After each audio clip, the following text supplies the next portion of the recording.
you want me to write it down for you? Oh, you can tell me.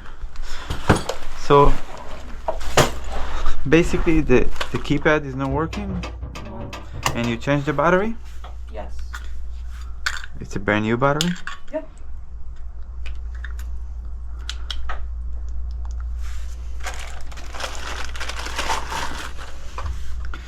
And the battery is fine, yeah.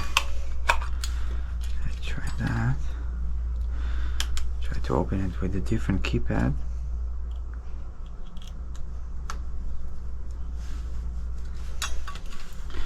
See if it's gonna work.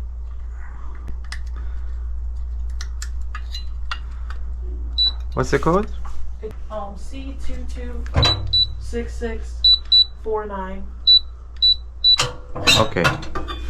So that was the keypad issue, okay? So it basically doesn't work anymore. So what I'm gonna do, this is the garbage.